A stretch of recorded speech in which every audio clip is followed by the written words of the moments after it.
Hey folks, Pat here from DNS. This Madison area fishing report is current as of May 17th. Boy, we've had a really busy morning here at the shop, so I apologize for getting this out late, and I'll see if I can sneak this in. A lot of stuff to talk about, so let's see if we can get through it. Casting for Kids is tomorrow, May 18th. Super great event, benefits American Family Children's Hospital and the UW Carbone Cancer Center. This is a great event where folks volunteer their boats and their fishing knowledge to take other folks out that pay to get taken out fishing. And in the 6 years this has been around, they've raised $620,000. I'm happy to support this event by donating bait. And if you can't attend or you know participate in any way, you can go on their website at casting4kids.org. You can donate there. They also have an online auction with a bunch of cool stuff, a lot of like professionally signed hockey jerseys, local guides giving away fishing trips. So anyway, check them out. It's a great event, and yeah, happy to be a part of that. Yohara Fishing Club Kids Fishing Day, June 1st at the Warner Park Rainbow Shelter right here behind the shop. So it's another great event. Happy to support this too. But yeah, if you've got a young person you want to get introduced to fishing, they give away 300 fishing poles to kids every year that come down for this, and they have snacks on hand, experts from the club to show you what's up. All the baits provided here by the shop. They got hot dogs and food for the kids. I mean, it couldn't be better. So step on down and give this event a look if you're not doing anything on the first. All right, and we're back. So let's see. A little bit of shop news. Rich, who owns Woodcraft Lures up near Eau Claire, north of Eau Claire, in Independence, Wisconsin. Anyway, ties these great, or pours these great plastics. They're super popular at the Fishing Expo. He sells out every year. He's been doing some custom colors for me. So he's got these gold glitter bottom and silver glitter bottom, crappie minnow imitations, and then these pearl ones look super cool. So swing in and check those out. Announcements on the board. We got, of course, the Kids Fishing Day. There is the Don Hintz Memorial Bass Tournament at Remy's Thirsty Moose this Saturday up on Lake Wisconsin. So if you're into that, want to go check that out. I've heard it's a pretty cool event. But speaking of fishing tournaments, there is a lot going on the chain this weekend. So I mentioned Casting for Kids. That's 80 boats. They scatter across the whole chain, though, so kind of spreads that out nicely. But it is an event that's going on. Then there's also Lake Waubesa, and Monona has the Angler's Choice Bass Tournament in town this weekend. So that's, I think, 40 boats for that. And then there's also a big group of catfish anglers that's coming into town this weekend. And they kind of take over Mendota County Park. And they mostly stick to the North Bay up here, but should see plenty of those folks out catfishing, taking advantage of the awesome catfishery we have here in town. Otherwise, as far as the report goes, we had some pretty great weather this last week with temps in the upper 60s and 70s and dry. The weekend looks gorgeous, and next week looks like a little bit of rain, but temps in the mid 70s. So lots of good opportunities to get outside and enjoy the great fishing we have to offer. The Mendota buoy out here is installed again, and they do have the website up. It looks like water temp right now is 62 degrees. It was 59 this morning, so warm up pretty quick. Of course, this is just the surface temp, and they don't have they even have a note on here that says temperature string is coming soon. So they don't have the string installed yet that goes all the way to the bottom and can tell you what the low levels of temperatures are on the lake. But anyway, it's good to see that back out. As far as the fishing side of things go, generally around the chain with the great weather last week, lots of folks have been getting out, and things are changing every day this time of year. The fish are in a pretty good mood. They're spawning and up shallow for the most part.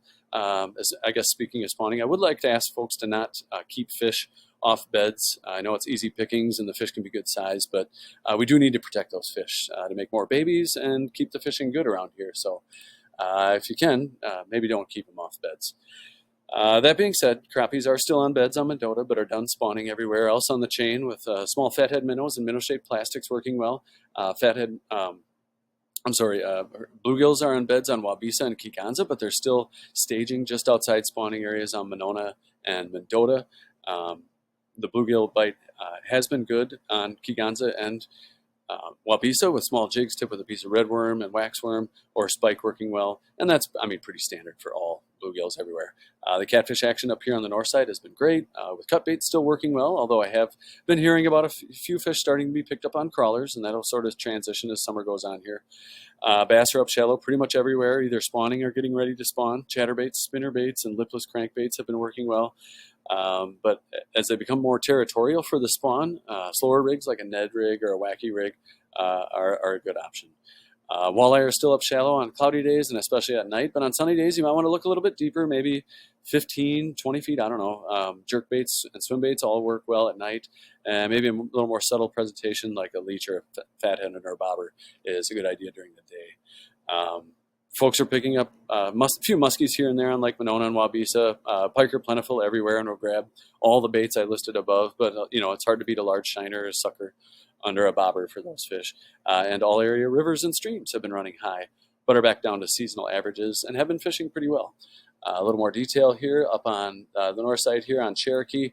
It's a weedy mess up there again, so it's probably going to be that way till ice fishing, really. You can probably still use a topwater, although it might be a little early for topwater. It's worth a shot. There's a lot of largemouth and pike up there, so don't give up on fishing up there yet.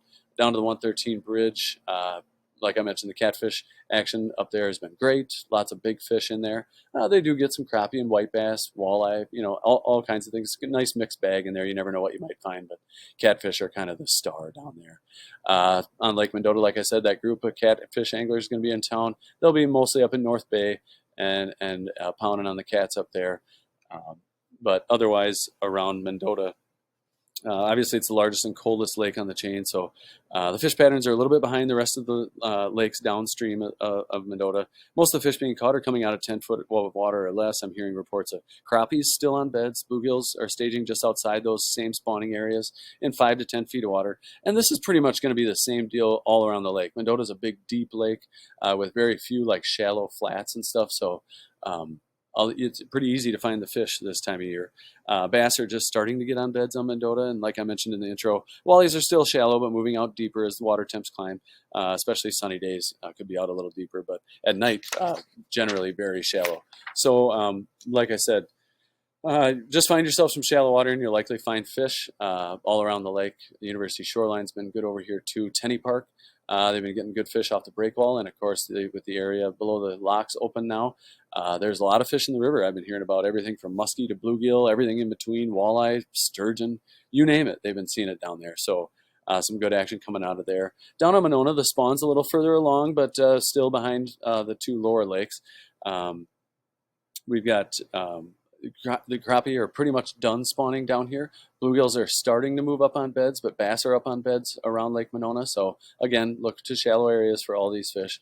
You can find some crappies have moved out of the moved out of the triangles down here in Monona Bay. They're done spawning, and they've moved out to the terrace wall. I've been hearing about folks getting good fish out there with some bluegills mixed in, but a lot of bluegills have moved into Monona Bay and the triangles, and they're doing their thing in there. Probably some bass in there spawning too. Same thing on Wingra, bass up shallow. Actually, I don't know where the bass are up shallow on Wingra, but there's a lot of good bass in there, and before the weeds get too insane, you can get in there and get some good action. And big news over here is the area below the Wingra Dam is open now to fishing, so some good opportunities to get in there. Otherwise, back out on the main lake, bluegills spawning or starting to spawn, staging maybe in some of these outer areas, but areas to look at, of course, Monona Bay, Turville Bay, Weechawak, formerly known as Squaw Bay, are all holding a lot of fish right now from what I hear. A little more downstream, Lattice Park area has been good with some bluegills hanging out in there. Crappies also some walleyes up in the river channel here, but for those bluegills, spikes and waxies, a little piece of redworm on a small jig under a bobber works great. Upper Mud Lake out here in the dredge holes full of panfish right now. Otherwise, a lot of bass hanging out on beds and spawning, finishing up spawning in that the muddy shallow flats out there. Otherwise, on Waubesa itself, I've been hearing about bluegills starting to show up. That I said last week they were catching them out here a little bit deeper. The crappies were moving off, bass were moving in. Now the bluegills are starting to move in onto beds, I hear, on Waubesa in pretty good numbers in different areas around the lake there. Again, please let's not keep fish off the beds. Let's let them just do their thing. They'll be there when they're done, and then we'll have a bunch more baby bluegills. to take the place of them. But don't want to preach on that too much. But also some bluegills in the south end of the lake here.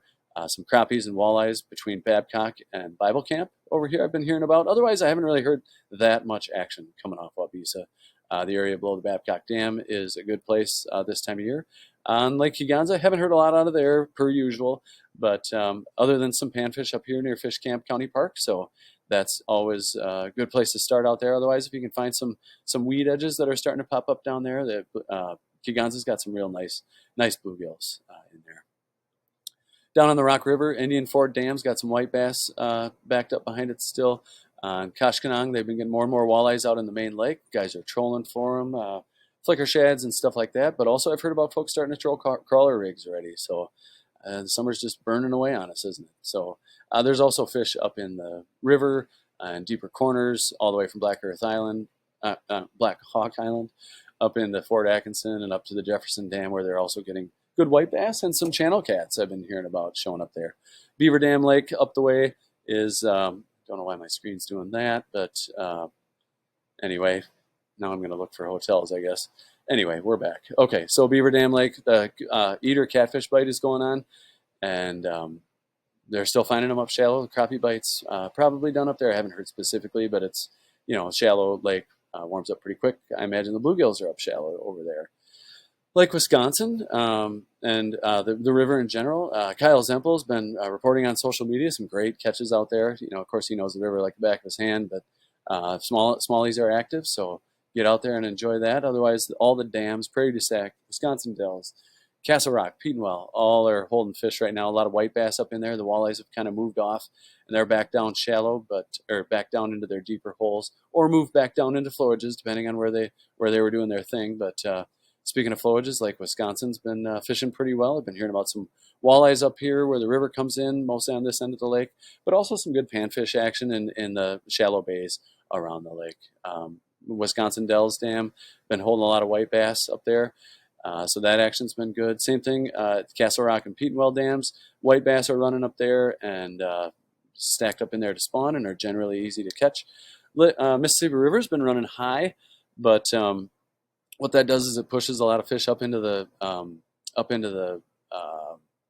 sloughs and stuff, backwater sloughs and stuff. So that action out there has been good if you can't fish out in the main lake or river. But yeah, some good action to be had over there. Otherwise, over to Milwaukee, the coho bite out on the big lake has been fantastic, all the way from Kenosha up to Port Washington. But also, folks are getting them from shore. Harley was just up at Port Washington the other day, and he got some nice fish from shore up there. So some great opportunities for that. Otherwise, up the East Coast here, those cohos are going to keep pushing up the East Coast and will be accessible as that water warms up. I haven't heard much out of Green Bay. I know I've heard the white bass are running up at Oshkosh in the Fox River. Otherwise, as far as fishing goes around town, trout fishing, it goes in the local streams. We've got they're in great shape right now after some high water recently. And on the spinning gear side of things, or Apollo Countdown, crappie-sized tube jigs, Panther Martin spoons are all pretty safe bets. If you want to toss meat, it's hard to beat drifting a red worm under a bobber through some of the runs and tail outs. Fly side of things, still lots of caddis coming off. Blue-winged olives are popping off, so make sure you have some of those nymphs in your box, but definitely have the dries in your box if you're going to be if you stumble upon a hatch. And speaking of hatches, right now, we just had Mother's Day. The Mother's Day caddis hatches are a big deal. So lots of caddis coming off. These Granum caddis, I think it is what this is. Or yeah, Goddard's Granum. I think Granum nymphs are great. These you can't see very well in the photo, but they have got like an olive body on them, and that's kind of what your Mother's Day caddises look like. So I guess that pretty much does it for the report. Do want to thank you for tuning in. Sorry this is rushed. But I'm glad we knocked it out. So feel free to call us shop with if you want any more details, 241-4225. Feel free to post your comments and catches below.